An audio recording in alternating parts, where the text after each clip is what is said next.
So yep, it's pretty clear that this team is rebuilding. But of course, even after we get blown out by Buffalo, just like I said we would, I still see a bunch of delusion. And I saw a bunch of delusion, quite a bit from my fan base, like more delusion prior to that game.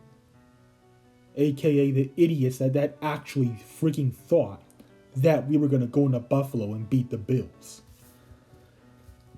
And well, it's hilarious how some people in this fan base really act all surprised, and they act as if this is a game that we were supposed to win. But of course, I was trying to tell you all that we stood zero chance against Buffalo. And yeah, I expected a much better effort than that at least. But still, I tried to tell you, you idiots, but you didn't want to listen. I told you that we were going to get smashed by Buffalo. And we did. So, and that's why it's time for us to put up our draft boards because, I mean, the best case scenario, I hate to say, but the best case scenario is that we rebuild this team by Kenny Pickett's third or fourth season. And keywords there, best case scenario. Because, I mean, it's like we have a complacent owner that just refuses to get out of his old and diaper changing needing complacent ways of doing business. Like I have been saying back in February/March. This team is gonna be irrelevant for at around 3 years or at least a couple of years, thanks to our circus complacent front office. And of course, I also told you that if broke bitch Mitch starts it all, he will put us in a hole, and that's what he did. But of course, he's benched, thank God, and hopefully we don't see him ever again play a snap for us.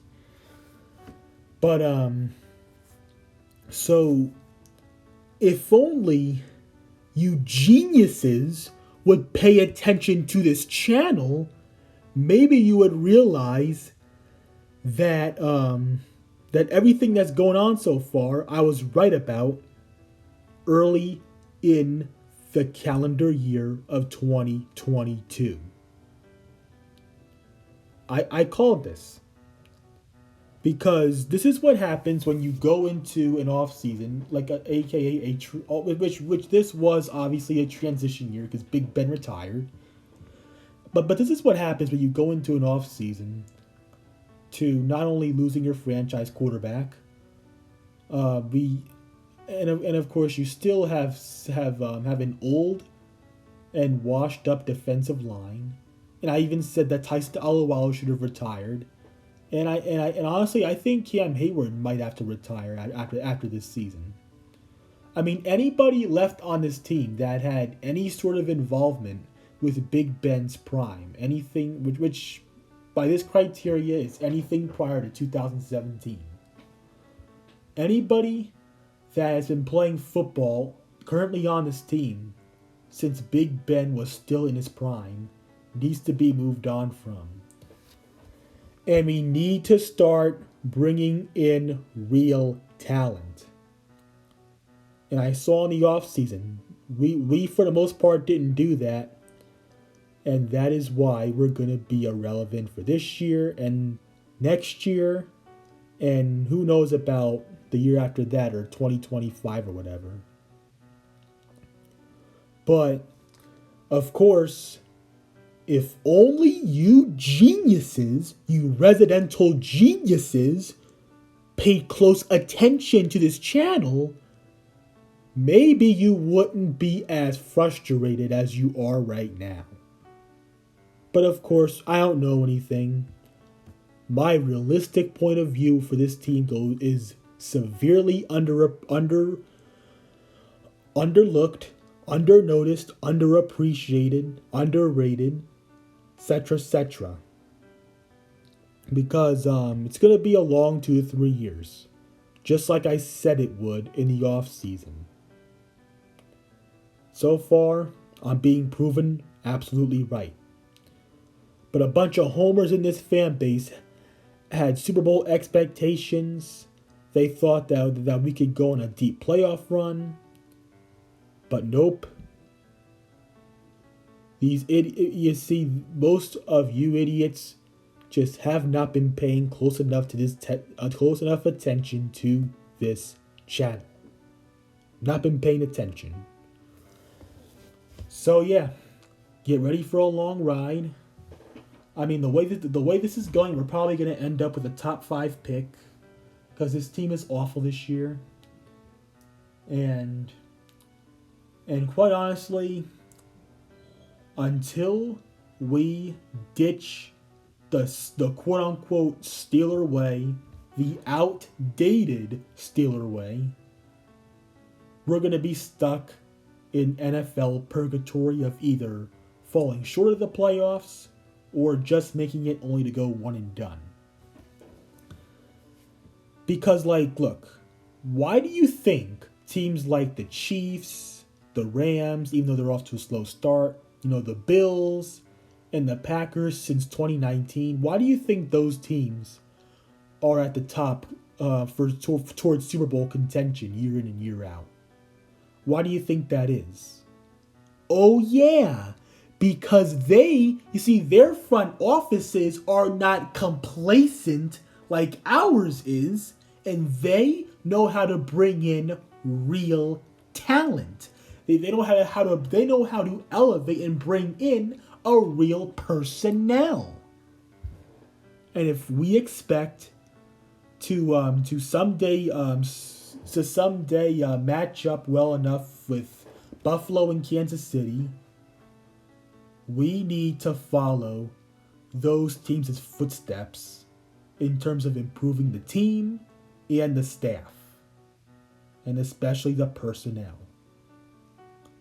Because those teams, unlike us, bring in legit proven talent. We just bring in either nobodies, mediocre players, or just below average players, subpar players, average players. That's all we bring in. We bring in mediocre at best. And that's why for the last couple of years we've been that. So yeah. This is shaping up to be a very ugly season. I have no hope going forward for 2022. And let's see, I want to know who you guys think we should draft. It would be pretty dope if we got somebody like, if we got Jordan Addison, that wide receiver out of Pitt, who was Kenny's favorite target in college. That would be pretty dope. Kind of like how the Bengals got Joe Burrow one year, and the year after they get Jamar Chase, Joe Burrow's favorite target in college, the year after. That'd be pretty dope, but we have other needs too. But quite honestly though, I could maybe see us getting Jordan Addison because our receivers outside of George Pickens so far this season have been trash. Chase Claypool has done nothing this season. Deontay Johnson, outside of that one amazing catch he had against the Bengals week 1, he has been mostly quiet ever since. The Buffalo Bills loss just showed why this team is going to be irrelevant until we make changes. Because our team is Kenny Pickett, George Pickens, and TJ Watt whenever he gets back from injury, and the rest is just a pile of trash. Plain and simple. Simple as that. But of course, there are plenty of other good options and better options than Jordan Addison. But honestly, I haven't looked too deep into the 2023 top draft prospects. I'm probably gonna do it after this video. But what I do know for sure is that it is time for this fan base. It's time for us Steelers fans to put up our 2023 draft boards. Because the season's already over. Anyways, there you have it. I'm out.